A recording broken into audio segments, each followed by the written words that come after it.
থেকে ফোন কিনেছি, এতদিন ধরে ফোন নিই, আর দোকানটা দেখুন কীরকম চিটিংবাজি করেছে আমার সাথে। একটা 15,000 টাকার, হ্যাঁ, আমি কতগুলো জিনিস করে ধার করে ফোনটা কিনেছি, ঠিক আছে। আমার বাড়িতে একটা ফ্রিজ নেই, কিন্তু আমি একটা 15,000 টাকাতে একটা ভালো ফ্রিজ আমার হয়ে যেত, সেটা না নিয়ে আমি এই ফোনটা নিয়েছি।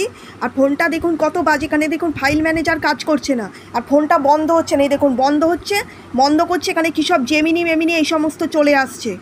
দেখেছেন কীরকমভাবে আমাকে ঠকিয়েছে, হ্যাঁ।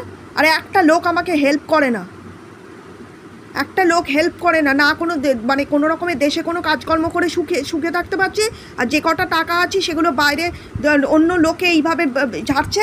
আমি একটা অ্যানিমেশন বা একটা কাজ করার জন্য ফোনটা কিনেছি, এই দেখুন ফোনটা বন্ধ হচ্ছে না, আর ফাইলে যাচ্ছে, এখানে জেমিনি আসছে, ফাইলে গেলে এই দেখুন ফাইল ম্যানেজার এখানে কাজ করছে না, আপনাদের দেখাচ্ছি দেখুন, এই দেখুন ফাইল ম্যানেজার এখানে কাজ করছে না, এই দেখুন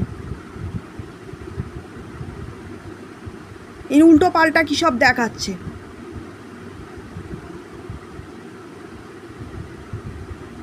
কী সব ভিভো ম্যানেজার এগুলো দেখাচ্ছে,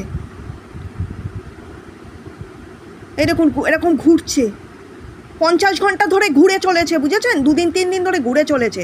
পরে একটা ফাইলের জিনিসপত্র দেখাচ্ছে না, কতটা কি স্পেস হয়েছে, কতটা কোন জিনিসে কতটা স্পেস নিচ্ছে, কোন জিনিস থেকে আমি কতটা কাটিং করব, কিচ্ছু এখানে ভিডিও ফর্ম, আমি একটা ভিডিও তৈরি করছি, করছি, কিছু আসছে না। হ্যাঁ, বাড়িতে কেউ একটা হেল্প করে না, আমার কোনো একটা ইনকাম নেই, সেখানে কেউ হেল্প করে না, একটা কোনো টাকা পয়সা সেটা রাজ্যের ধার করে কষ্ট করে ফোন কিনি, আর ফোনগুলো এই রকম অবস্থা ফোনগুলো।